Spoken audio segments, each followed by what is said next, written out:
एक गांव में भोला राम नामक किसान रहता था। जैसा उसका नाम वैसा उसका स्वभाव था। भोला राम बहुत भोला था। एक दिन भोला राम अपनी बैलगाड़ी में भूसा लादकर मंडी में बेचने जा रहा था। रास्ते में उसे एक व्यापारी मिला जिसका नाम धनी राम था। एक गाड़ी का क्या दाम है? धनी राम ने पूछा। 7 रुपए। भोले राम ने भोलेपन से भूसे का दाम बताया। बहुत ज्यादा है। यह कहकर धनी राम चल दिया। सौदा पटा नहीं, यह सोचकर भोला राम मंडी की ओर चल पड़ा। वह थोड़ी ही दूर आगे गया था कि धनी राम ने आवाज दी। दाम ज्यादा है पर कोई बात नहीं, चलो हम खरीद लेते हैं। गाड़ी लेकर हमारे साथ चलो। भोला राम बैलगाड़ी लेकर धनी राम के साथ उसके घर पहुंचा। भूसे को एक कोने में पलटकर उसने बैलों को हाँका। तभी धनी राम गाड़ी के सामने खड़ा हो गया। रुको भाई, गाड़ी कहाँ ले चले? मैंने गाड़ी भी खरीदी है। वह बोला। क्या? भोला राम ने कहा। क्यों नहीं? धनी राम ने डांटा। हमने एक गाड़ी का दाम पूछा, तुमने 7 रुपए बताए। मैंने तुम्हें पूरे 7 रुपए दे दिए। वह तो केवल भूसे का दाम था। मैं कुछ नहीं जानता। अब खड़े क्यों हो? जाओ यहाँ से, मेरा वक्त बर्बाद मत करो। धनी राम डपट कर बोला। भोला राम के तो होश उड़ गए। वह गिड़गिड़ाता रहा पर धनी राम ने उसकी एक ना सुनी। भोला राम बेचारा भोलेपन में मारा गया। घर पहुंचकर उसने अपने बेटे को पूरी कहानी सुनाई। यह भी कोई बात हुई? मैं उसे ऐसा मजा चखाऊंगा कि याद रखेगा। आखिर मेरा नाम भी चतुरसेन है। बेटे ने कहा। चतुरसेन पड़ोसी की बैलगाड़ी मांग लाया।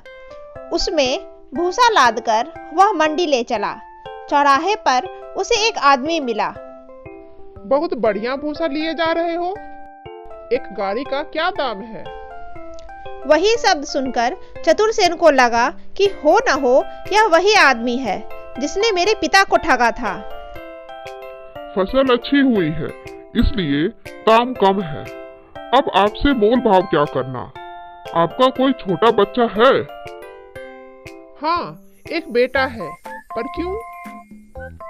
सिक्के उसकी मुट्ठी में भरकर दे दीजिएगा, उसी से खुश हो जाऊंगा। धनी राम को अपने कानों पर विश्वास न हुआ। बस मुट्ठी भर सिक्के, वह भी छोटे बच्चे के हाथ से। मन ही मन खुश होता हुआ वह चतुरसेन को अपने घर ले आया। बाहर बंधे बैलों को देखते ही चतुरसेन ने पहचान लिया कि ये उसी के बैल हैं। पास ही उसकी बैलगाड़ी भी पड़ी थी। उसे पक्का विश्वास हो गया कि वह धनी राम है जिसने उसके पिता को ठगा था। भूसे के पहले ढेर पर उसने अपना भूसा पलट दिया।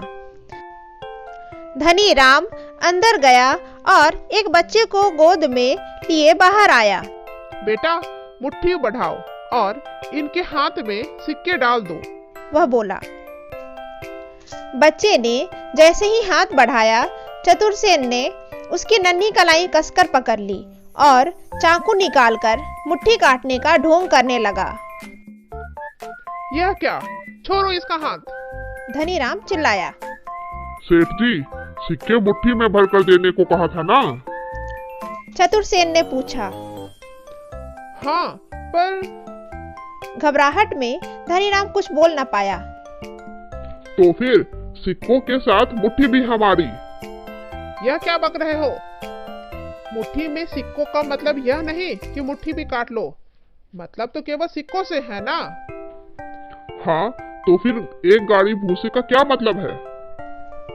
धनी राम समझ गया कि वह फंस गया है। चतुरसेन अब भी चाकू कलाई पर रखे था। धनी राम उसके पैरों पर गिरकर क्षमा मांगने लगा। क्यों क्षमा करे? क्या आपने हमारे पिताजी की बात सुनी थी? नहीं नहीं, कुछ भी मांगो हम दे देंगे, पर हमारे बेटे को छोड़ दो। धनी राम गिड़गिड़ाया। तो दे दीजिए 1000 रुपए। अब मरता क्या न करता। धनीराम दौड़कर अंदर से रुपए लेकर आया और चतुरसेन को देता हुआ बोला, ये रुपए लो और मेरे बेटे का हाथ छोड़ो। चतुरसेन ने हाथ छोड़ते हुए बच्चे का गाल थपथपाया और कहा, जाओ बेटा, अपने बापू से कहो अब किसी भोले किसान को ठगने की कोशिश ना करे। दोनों बैलगाड़ियों को लेकर चतुरसेन अपने घर की ओर चल पड़ा।